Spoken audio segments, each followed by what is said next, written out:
And now for sequential surrealism, and today's moderator, Paul Hanna.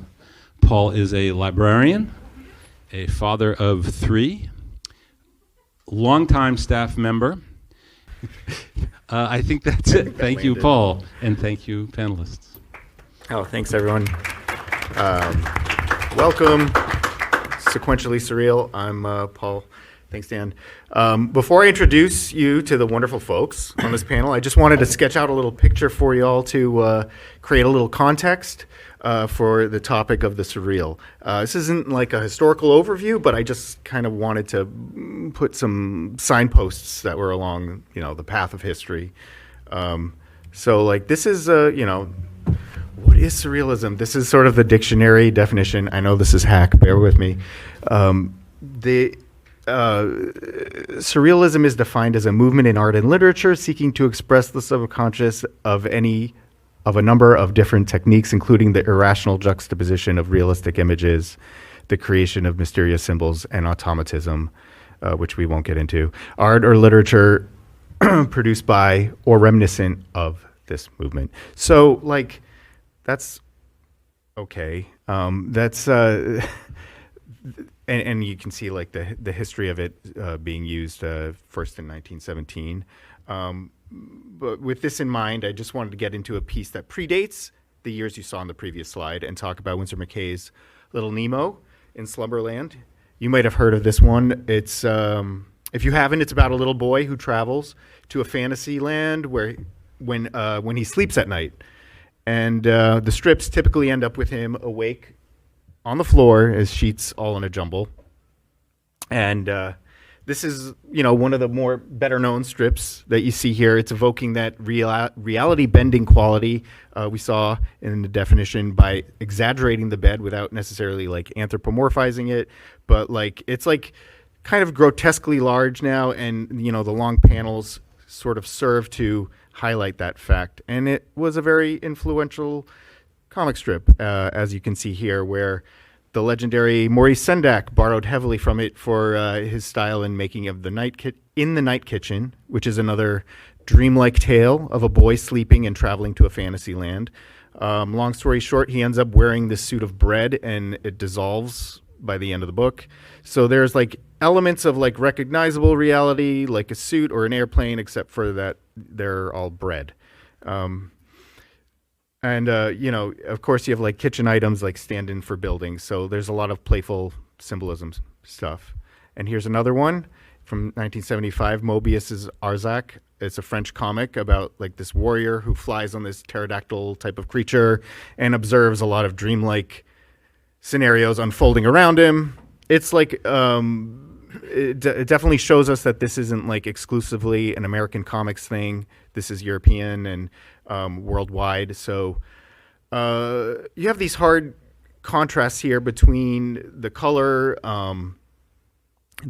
You have the very blue and the very red, and I kind of wanted to highlight that as like sort of a contribution to a surreal feel, especially when you get to this double page spread. It's all red, and the organic stuff and the landscape is all sort of bleeding together a little bit.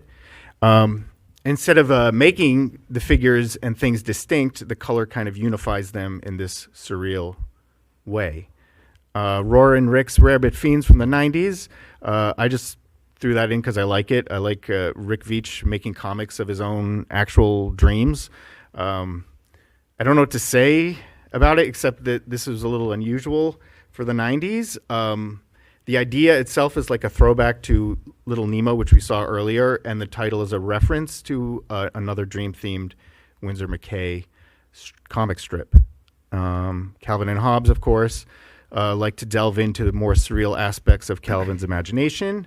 Jim Woodring's Frank, you have an anthropomorphized creature of some kind, like every man or every animal.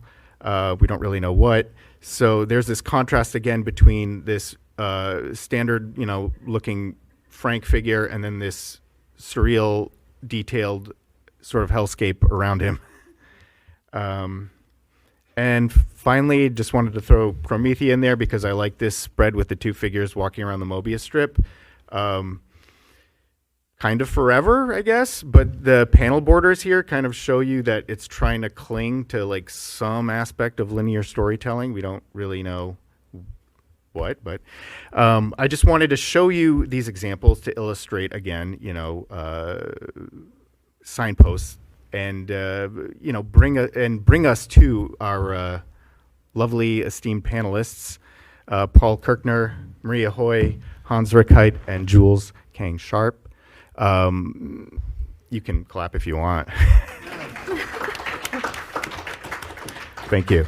So Paul started out in comics in the 70s, assisting EC and Mad cartoonist Wally Wood. Paul created the long-writing Dope Rider comic for High Times magazine and the strip The Bus, which ran monthly in heavy metal for years. In the 80s, he illustrated the surrealist graphic novel Murder by Remote Control, the first graphic novel to be reviewed by the New York Times. Very underrated. He left comics to work in editorial illustration, advertising, and toy design, but returned in the last decade, resuming Dope Rider. He's done a second volume of The Bus and is creating new strips for Heavy Metal magazine, which will resume publication in April. Maria Hoey is an American artist, along with her brother Peter. They independently produce and publish their comics under the name Coin Op. In Perpetuity is her third graphic novel. Her next project, a small book titled Trance, went to the printer this week and will be at Ingolem next month. Hans Rickheit has been an often reviled, malevolent presence in the underbelly of comic scene since he first began self-publishing his own comics in the late 80s. In 2001, he won a Xeric Award to finance the publication of his first major psychosexual comic book novella, Chloe. In 2009, Fantagraphics published The Squirrel Machine and continues to publish his sporadic comic book output. He's currently drawing Cochlea and Eustacia, excuse me, the continuing adventures of twin nymphette trespassers in a dadaist, paranoid, critical landscape, and the gloaming and adults-only graphic novel romp published by Mansion Press. Jules Sharpe is a Korean-American comic artist and printmaker living in Providence, Rhode Island. They are drawn to making work that follows a narrative, often inspired by their personal experiences. They are a member of Binge Press, a co-op print studio in Providence that centers queer trans artists and artists of color. So, let's start with you, Paul. I wanted to ask you to just tell us about the comics we were looking at up here, and talk a little bit about how you're flipping realist conventions and kind of challenging our realistic perceptions here. Yeah. Well, I've always been attracted to surrealism and its potential for humor. And one of the ways I use it in the bus strips is that they always have a uniform grid of panels. Like that would be an 8-panel one, and sometimes it's 6. And the fact that in surrealism you're always playing something that's sort of dreamlike or impossible against reality. That's one of the reasons why I like the bus, because it's a very mundane kind of day-to-day kind of thing, waiting for a bus, getting on a bus, what's the big deal? So I start with the kind of realistic cliche, and then I introduce a surrealistic element that pays it off. It's really nice. I like you've sort of created a passive experience that's focused on the form. As I really, I could look at these kind of all day if you could read a lava lamp. I feel like would closely, approximate the experience of looking at your work on the bus here. Well, this character, who has no name, or we don't know, we never find out anything about him, but he just kind of blankly observes and experiences what's going on without ever getting particularly upset. And then sometimes I just use the bus itself. I do like to play with perspective, as in the first one you showed, where when he goes to the back of the bus, he doesn't get any smaller, and he comes back to the front. But yeah, I have fun with these ideas. They're great. And there's a Dope Rider. Jumping ahead to Dope Rider. Yeah. Hit the buttons. What, do you want me to talk a little bit about the background of that? Yeah. Back in the 70s, there was a new magazine that opened up that was offering work to cartoonists, and I had a kind of surrealistic Western comic that I'd done that I showed as a sample. And the editor said, well, I like something like this, but I think it has to be involving drugs for people to accept the fact that surrealistic stuff is going on. So that, was just the reason it ended up being a drug comic. It wasn't because that was my original intention. But then High Times magazine, the marijuana monthly, which only recently gave up the ghost, I did it for them for a number of years in the 70s.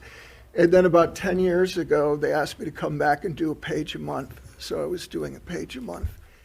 And the humor is usually the absurdity of the situations that develop and the transitions from one to another. And there's always a little bit of pot smoking to help the readers identify with it, I guess. So that's like in the 70s. So that dovetails kind of with like is that when like Jodorowsky did his weird psychedelic westerns and stuff? Oh, yeah, El Topo. El Topo, yeah. That was very influential on me as a crazy... but I was very influenced by the Italian westerns, the kind of angles that Sergio Leone pioneered. Oh, okay. In the Good, the Bad, and the Ugly, and that kind of thing. Yeah. And yes, sometimes I'll just I love the freedom in surrealism to play with a completely nonsensical idea like this. Like my original idea was just having an animal like a wolf or a raven cover the background and create nightfall. But then I thought, well, what would be sunset? And I thought, well, tropical fish. Why not? Yeah. So that one I like the more irrational they get, the more happy I am with the effect. Really pops on that last page there. The colors and everything are really... but, yeah, I mean, surrealism does enable, because it's bringing your inner thoughts out to the surface, it enables you to do a lot more visually with what otherwise might be a very mundane situation, because you're really seeing a lot of weird stuff goes on in people's heads, even if they're waiting in a dentist's office or something. Yeah. Oh, I hope I'm not talking. No, too that's long. great. No. We can move on and talk a little bit about Maria's work in Coin Op, and just kind of, Maria, if you want to talk about your process and how you've sort of the surrealist imagery has sort of evolved in Peter's work. So this is from Coin Op 6, and it's our self-published issues that we put out maybe every 2 years. And for both my brother and I, movie watching is just huge, and sort of, I think, what plays in both of our heads all day. So this was a fun way to combine two films. And for us, it's surreal, but there has to be for instance, like marijuana was the gateway for the people reading Dope Fiend. Okay, I know Rear Window, so that's your entree into this. But then it gets mashed up with a real surreal film. Yeah. And there's yeah, basically like kind of symbolism when you're invoking these popular images, and rings a little bell in people's head, just enough to allow the permission to go on the ride Yeah. with the artist. Yeah. And at first, when you asked me to be on the panel, I thought, I don't really do surreal stuff. But I think maybe it's just a better way to live. I think it's just like my normal thinking process. Yeah. It's fun. Yeah. On another And plane. comics is just, it just wants to go there. Or you can go there. And as long as there's just enough of a rope that the reader can hold on to, they're on the ride with you, Yeah. which is pretty cool. Let's try to. There we go. And this too, this is like another mashup. So Wizard of Oz, everyone knows. And most people know Double Indemnity. Oh yeah. But they actually combined pretty well together. And you can move from this black and white world. And then Fred McMurray jumps off the train in the movie. Yeah. So you see that. And then he would get his head wrung, so he would wake up. Now he's in Oz. And this is like going into your latest work. So this is from In Perpetuity, which that also has its root in noir. It takes place in Los Angeles, which that was sort of how my brother got to the idea for this, like the initial start for this book. It's L.A., and it was, well, L.A. is a great place for noir, but it can also take place in the A.L., which is the afterlife. And because just sound-wise, that worked really well together, L.A. and A.L. So we start off, all the A.L. life, the afterlife is grayed out. They're sort of in this fuzzy world. So it's Los Angeles, exactly as you'd picture it, but they have leaded gas. They have traffic that just goes on longer. The ocean is dead. It's our world, but just grayer, and you're in it forever. The empty glasses. Yeah, there's no pleasure in the afterlife. So you can go to a bar, but you don't get alcohol. You can have sex, but there's no pleasure in it. And they all smoke because that just kills time. And he does crossword puzzles, which also kills time. But it is a noir, so he kind of meets up with people from his past. And the extra layer is that he can now travel between the AL and LA, the living world. So it's noir, but noir plus, kind of. And that's really the surreal element. And I kind of. And then we go to yellow, which is the living world. And basically, like a shade, you cross over when you die. So she's dying on the street. She's about to go to the AL.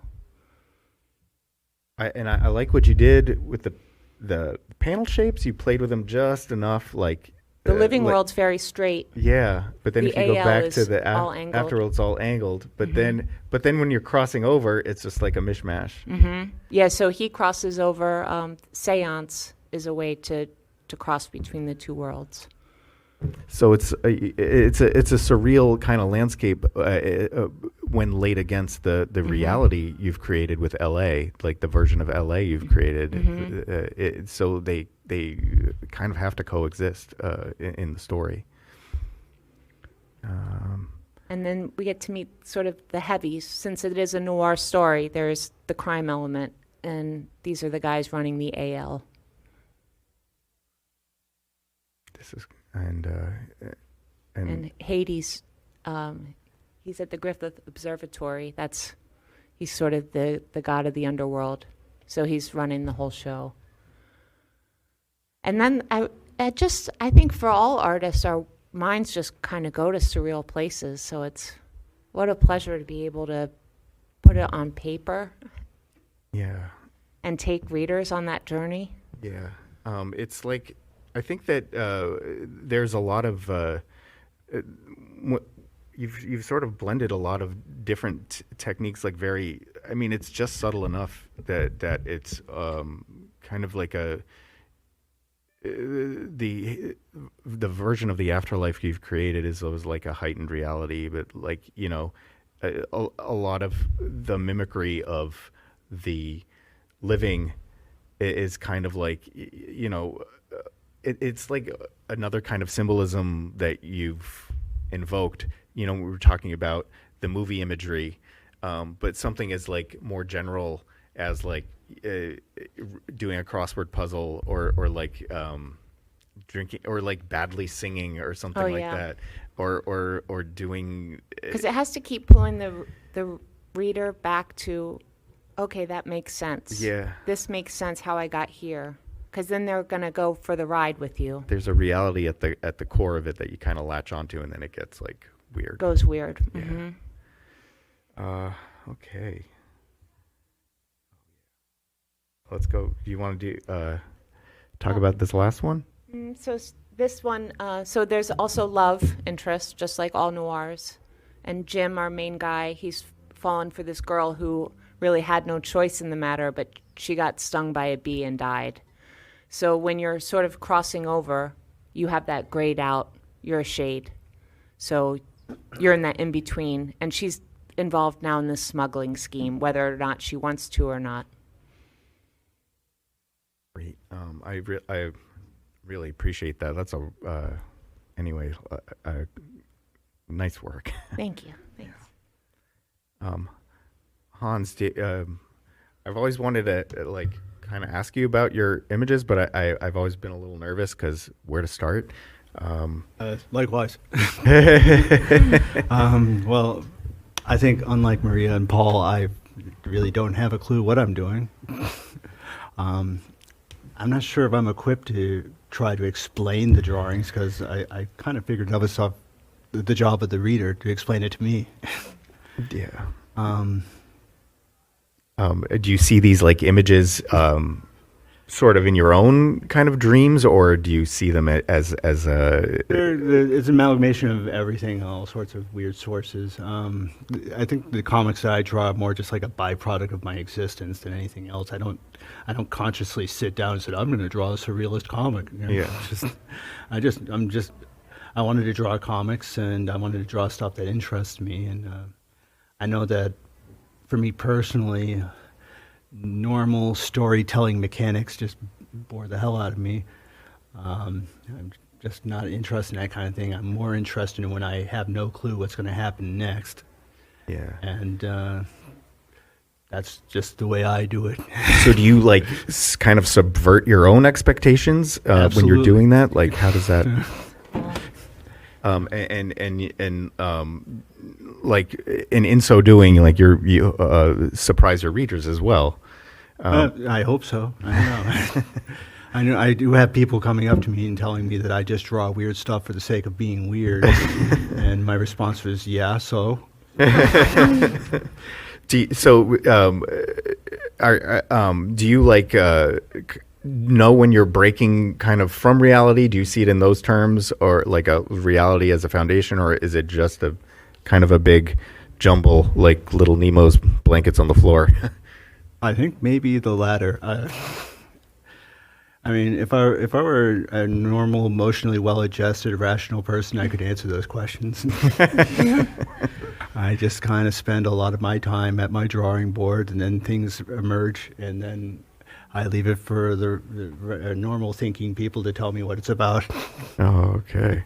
How long do you, and I kind of want to throw this out to the whole panel, like how long do you spend a day? Like you have a surreal kind of theme or image or some object in your mind that's got to come out on the page. So for a particular, let's call it a thing, like how much time are you investing on the daily to make this happen, make it work? I'd be interested in knowing what you guys are doing, but I spend probably 8 or 9 hours a day at the drawing board, thereabouts, and yeah. and they just keep coming, the images. And yeah, I mean, this one here is a collage. You know, sometimes I go to thrift stores, antique shops with a camera and take pictures of things, and then they turn into collages, and then the drawings are kind of based on those. But sometimes there's just things I kind of felt like drawing at that moment.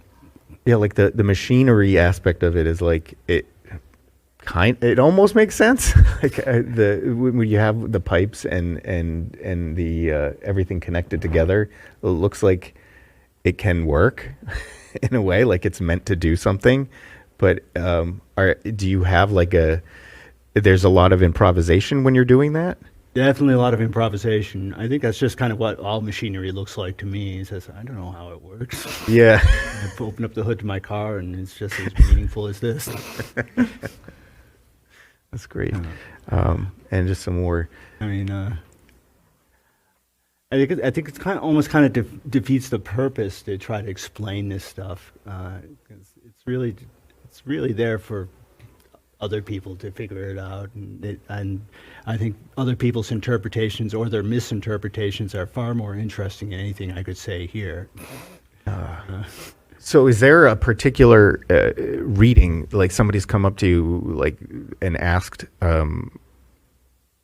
ask you a question about or has told you something about your work that you were like, oh yeah, if you're you're counting on the reader to bring things to the table, have they ever brought it directly to you, and what was like the last impactful thing you heard a reader say? Gee whiz, I should keep a record. I don't know. I mean, it's kind of distressing when I have people come up to me and say they took my book out of the library and it traumatized them. I don't know. I'm not sure if I'm a force for good in the world. We need more agents of chaos. And I like that. I actually like the last one a lot with the wall outlet. That made me laugh out loud when I first saw it. Yeah, I don't know what that's about either. Do you ever tell me? Okay. No, really, I obviously I like surrealism, and I grew up looking at this stuff, but it's not like I said, I don't really sit down and consciously think about what I'm going to draw, because it's just boring. if I do that. If I write a script, I'm already lost interest. So if you're doing that, then like you're going through a lot of iterations, or you find yourself like making something and then like what ends up in the book versus what ends up like on the floor. You know what I mean? Is there like a ratio, or does it all go in the book, or all? I think my main motivation, and it sounds almost cliche, but my real motivation is that I just wanted to draw something that I think is beautiful and put it out there. And if it doesn't really do that, if it doesn't do that for me, then it probably goes on the floor. But otherwise, yeah. Yeah. And these are the closest approximations of what I want the thing to look like, whatever it is. It never really turns out the way I'd like it to, but yeah, I think that's any artist. Yeah.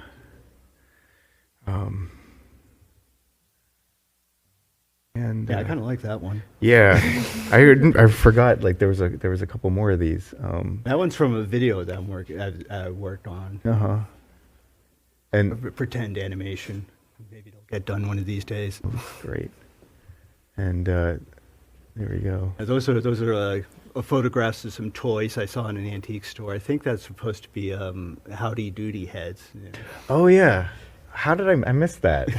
The background is some other toy, that weird opening. I think the whole set is from a bunch of different toys that I found in the flea market and took pictures of. And that's kind of what it turned into. That's awesome. I love that. Now that I can see the Howdy Doody, is like it's all I can look at. And more machines, and that's also from another video that I'm kind of working on. So one of these days it will be done, and then people can look at it.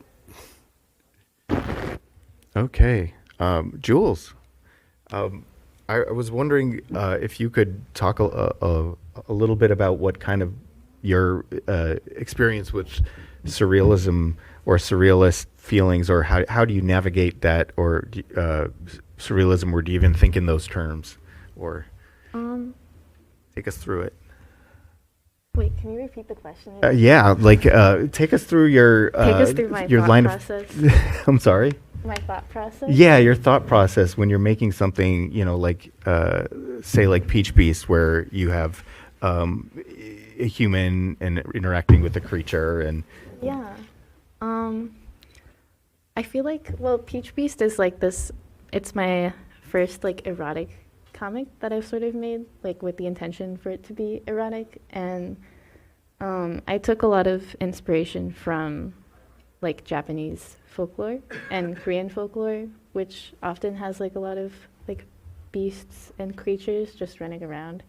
And I thought it would be really interesting to try and draw that. And like, I've just really enjoyed drawing these creatures, and like I feel like in my head they sort of have properties that are outside of what normal humans can do, and I think it's just a really satisfying thing to just play around with, see what happens. And you can kind of see the creature in this Yeah, in the background there. I was really trying to like camouflage them into the background and have it be sort of like, are they there? Are they not there? Yeah. And yeah, it was really fun to draw trees in that way because I just love to do that anyways. But when you can see, like, you kind of can hang on the eyes, because you draw them as stars. Like, I like that, when you go back and reread, you can see it way more like intensely. For sure. And this is one of your other kind of works. Yeah. Do you want to talk about Human Boy in an Eel World a little bit? Yeah. So A Human Boy in an Eel World, that's a comic that I made this past year. And it's about talking to an eel. And the eel is kind of this like grumpy old person who is like this young boy is talking to him and sort of trying to get advice from him. Or maybe he's not trying to get advice, and the older eel is just kind of giving it to him, because that's what a lot of older eels kind of do. Is it good advice, or? It's definitely jaded. Like, Yeah. I think he's been through a lot. He's seen it. Yeah, he's seen it, and yeah, I think a lot of surrealism for me is sort of like, I make a lot of autobiographical work, and I don't want to be too on the nose with it sometimes, and so I think that I disguise a lot of things that happen in my regular life with just like, what if it was just an eel? Like, what if it's not this guy that was just giving me advice? What if it was just an eel? So I don't have to be like, that was the guy that was telling me that I should move out of Providence or something like that. Yeah. Like, so I think that, yeah, it's fun to disguise things, to make things talk that don't normally talk, or like make things move that don't like to move. I've been really enjoying drawing cars as like beings too. I have a friend that like we make animations together, and they make all their films about cars, and I've also drawn a lot of cars, and so I'm like, what if they just had legs? Like, that would be kind of fun. And what if they had eyes? Yeah. With legs, that's a step beyond. I like that. Yeah. So this eel is definitely based off of like people that have just started to give me advice, like in my life. Like, I hang out at this coffee shop, and there's always like old prov heads just sitting around, like that. They will start talking to you and not stop. Yeah. And some of the things that they say are like kind of jaded for sure. And now that I'm older, I kind of get it. But I didn't get it when I was making this comic, but now I do. And Hellscape. Hellscape, yeah. So that was a comic that I made last year. It's called Hellscape. It was kind of about my experiences doing psychedelic drugs. I don't know if that's like okay for me to say, but it was definitely based off of my like real life experiences. And it's also like about being a young person growing up and seeing a lot of climate change and a lot of climate disasters. And it's kind of it's about also like growing up and maturing. And so it follows this like young character who's sort of like seeing this future maybe version of himself in a mirror as a little devil guy. And he is kind of freaked out, and he's like, is that what I'm becoming? And the devil guy is like, yeah.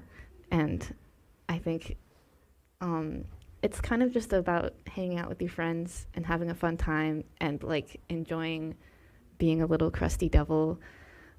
And yeah, I feel like this picture, like there's more to the comic, and there's also like physical elements of the comic too. There's like fold out pages and like pop up structures and stuff like that, which is, I guess, a little bit hard to display on here. Yeah. But yeah, there's a copy at my table if you guys want to see it. So you've incorporated the format into... Yeah, kind the of formatting was like a huge part of the comic itself too. There's like different types of printmaking in there. There's intaglio printmaking, which is like etching. There's like silkscreen too. So yeah, formatting is a really important part of how I make my work too, because most of it's self-published. Yeah. So with that, I have some more control as to how it's like printed. I have like a risograph printer, and so then I can like, you know, play with colors, play with a lot of things. Yeah. And this is are these just like independent illustrations? Yeah, or these are illustrations that I've made. It's from a calendar that I've made for this year. And yeah, I've been doing this for the past couple years, or 3 years, yeah, is making a calendar. And the calendar is also like autobiographical.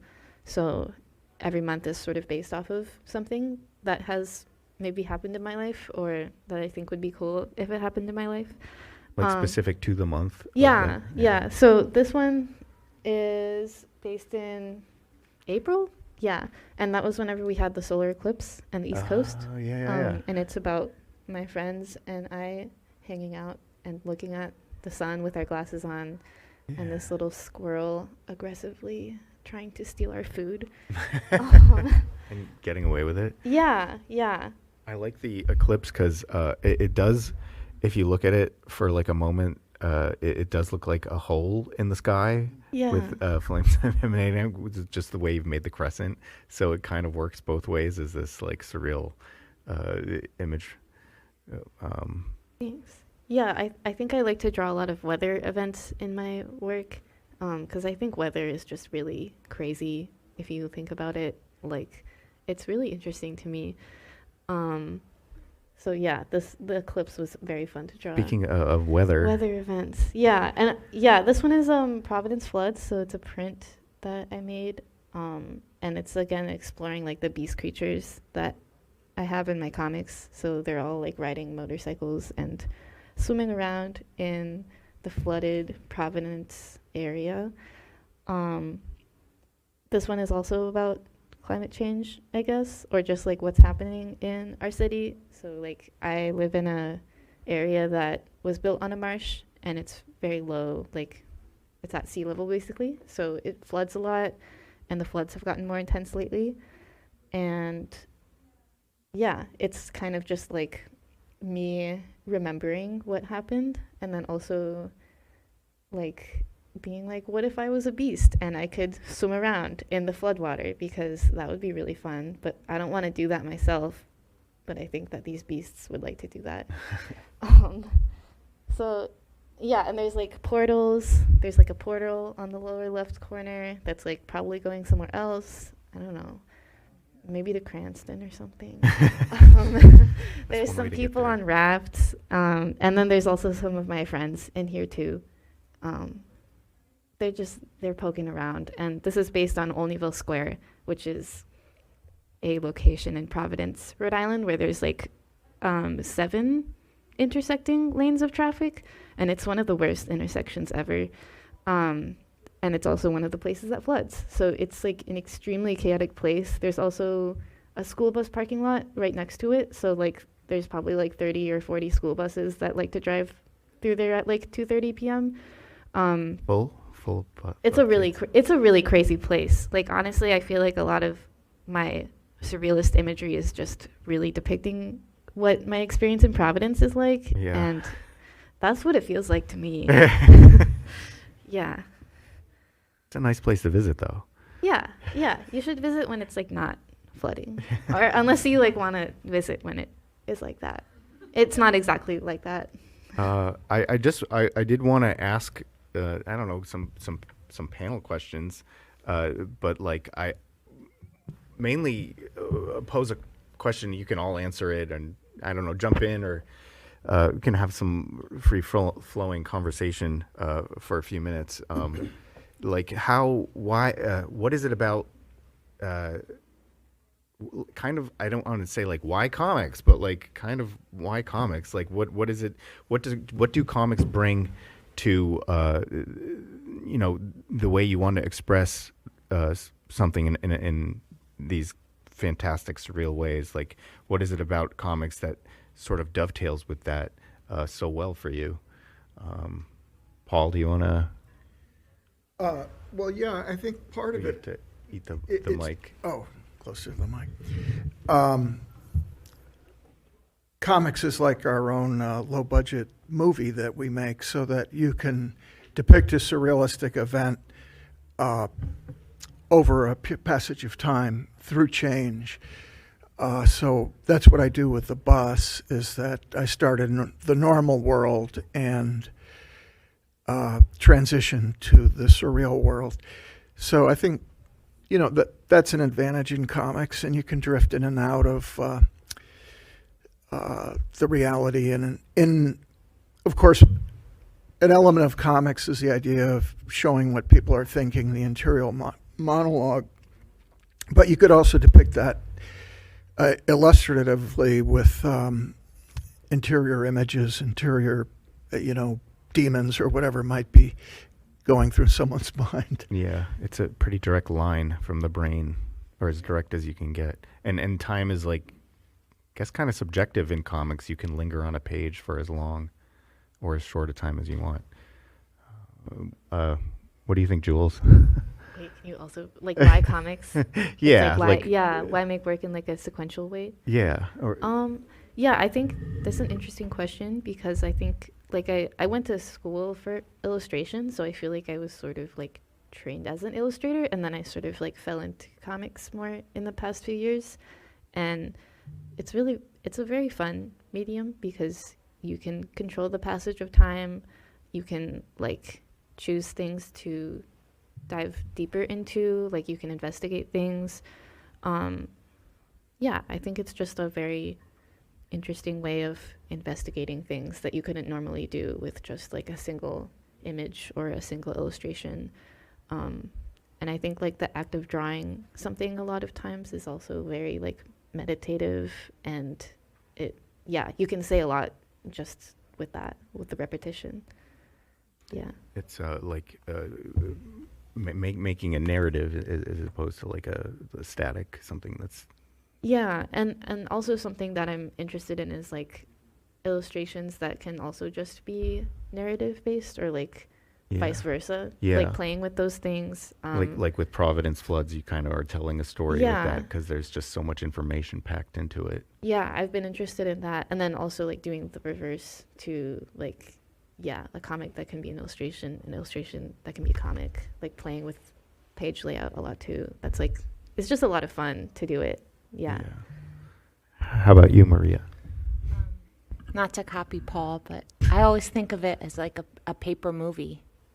And it's you get to make this little book. It could be a booklet, could be 4 pages. I mean, the low bar for entry is pretty amazing. And you get to create an experience of, 20 minutes, 2 hours for the reader, which I think is pretty special. If I could make movies, I probably would. And if I could play the piano, I'd probably do that. But I feel I can do this. The budget as opposed to a movie is much more manageable. But it's a similar approach because you're making this. You're controlling the whole world that they're buying or reading, picking up.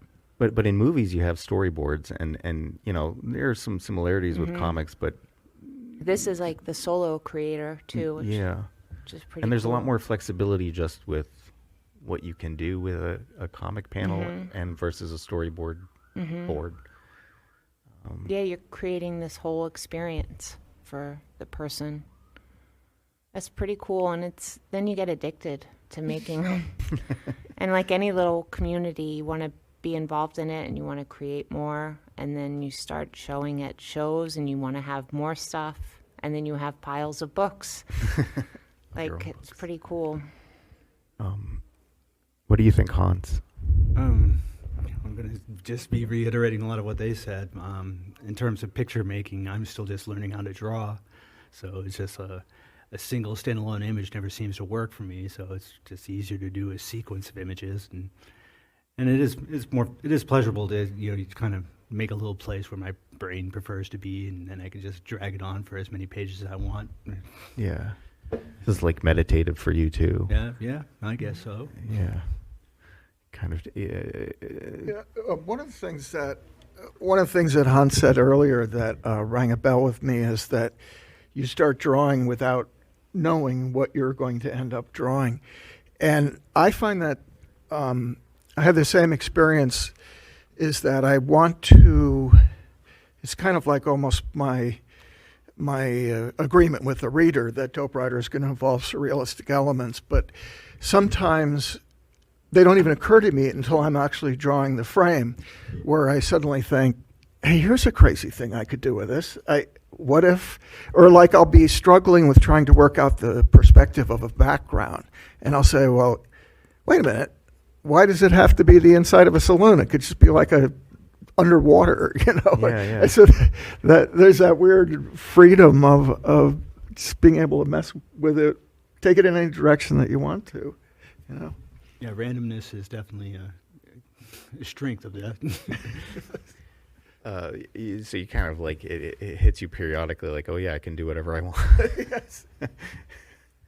It's funny. Well, how the other thing we have to remind ourselves of that. The artistic process is rooted so much in the subconscious that sometimes when people are asking you questions about why you do something, you feel like you're expected to give a rationally step-by-step answer, sort of like, why did you buy that particular car? What was the reasoning process? But when you're doing art, it's kind of in communication with your subconscious mind, and you cannot. It's like Hans said, I can't explain my stuff. Like, if someone reviews it, I'll say, like, wow, that's really interesting. I never thought of that, and I guess it's true, but, it wasn't necessarily my intent, What's like your kind of, this is a weird question, but like, what is your comfort level with that? Like, not really knowing what's in it. Like, well, I love that. I feel like a lot of us are kind of like, oh, that's not so surreal. Like, what is that? This is just normal for us. Yeah. Yeah, like whenever like I was first asked to be on this panel, I was like, oh, I guess I do make surreal work. But like I don't really think of it that way because you're just thinking of it all the time. yeah, Yeah. it's like it always kind of lives up here. The mindset. Yeah. Yeah. And we're so lucky. Like, I think to be artists, like, we don't have to live in the normal world, which is pretty cool. Like, after this little book that we just finished, it was kind of in response to, like, the election and in a way, but I made it because of what was going on, and it was this, what if our experience is like this? And you can just take someone somewhere else. They don't have to be in the everyday world, Yeah. which is pretty cool. Yeah. We need more of that, I guess, these days. I guess, I kind of want to take some time now to throw it out to the audience to see if there are questions. Gosh, I hope there's some questions. Yes. How are we going to do this? Do we have the, or you can just shout the questions, right? Yeah. Yeah. Okay. Yeah. It's not like a big room. Yeah. You.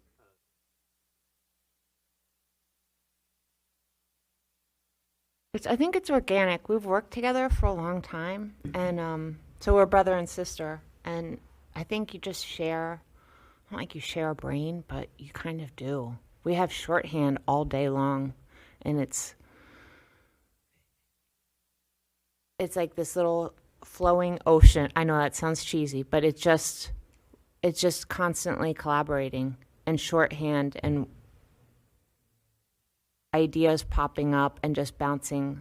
And I think we're both insane, like surreal, like, so it kind of works out. there's not the straight man. They're both kind of, you know. When you say shorthand,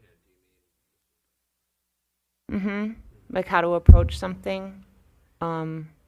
Almost it can go unsaid. Like, what will the palette be for this? We're thinking the same thing. Let's do this new project. What will it be? Yeah, it's decided in 5 minutes, which is really cool. It's like trusting, and also like you can't really have much of an ego, because if it sucks, like you're gonna hear it. Like, no, that's stupid, and it's like, yeah, that is dumb. Like it's a pretty awesome collaboration to work that way. Did you and Peter have like your own, like when you were growing up, have So your own growing up, language? he's older than I am, and there was 6 children. So he was away at art school when I was little. Oh, okay. So after I got out of art school, we started working together, and we started doing comics for Blab. He was doing a comic for Blab, and then we started collaborating on it, and we really enjoyed working together. Because it's just fantastic. I mean, it's so much fun to work together. Yeah. And it gelled very quickly. It was like, this is a good thing. So Yeah. 6 siblings, like you're really trying to find like lines to connect with your other siblings when there's that many, I imagine. yeah, they're all everyone's very different, but we all get along, and everyone it's just really funny, and it's cool, but very different, which is also really nice. Anyone else in the? Go ahead. How about that? Like retrospectively looking at an old piece and finding new feelings, information. Want to talk about it? I remember drawing a comic about a nasty little homunculoid, and it took me a while to figure out it was about George W. Bush.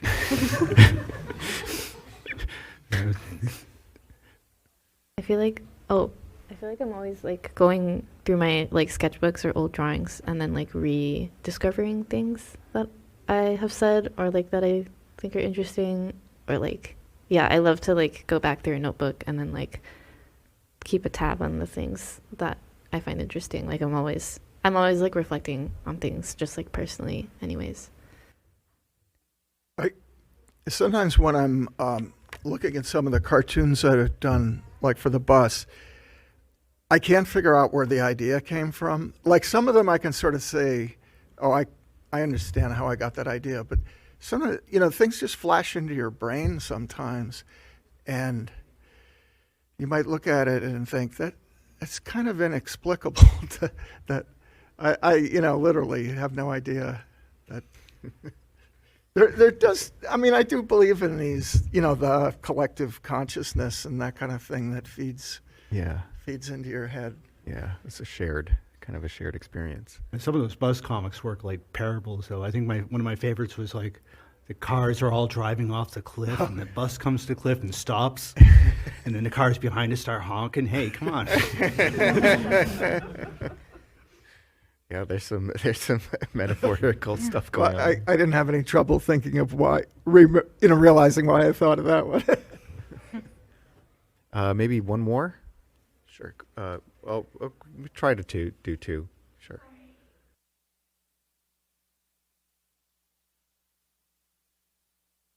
To appropriate it?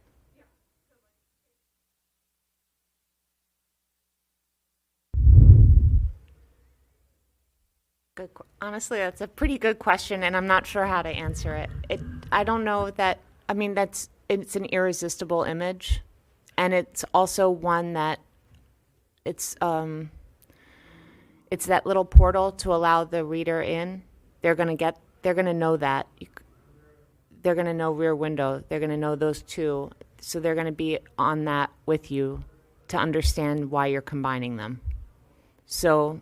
Yeah, picking something that might be familiar-ish I think it's useful in comics. It can't be so obscure that you're just showing off that I know this, but none of your readers are really going to know. So that's probably, plus it's like, you cannot not look at that image. It's so good.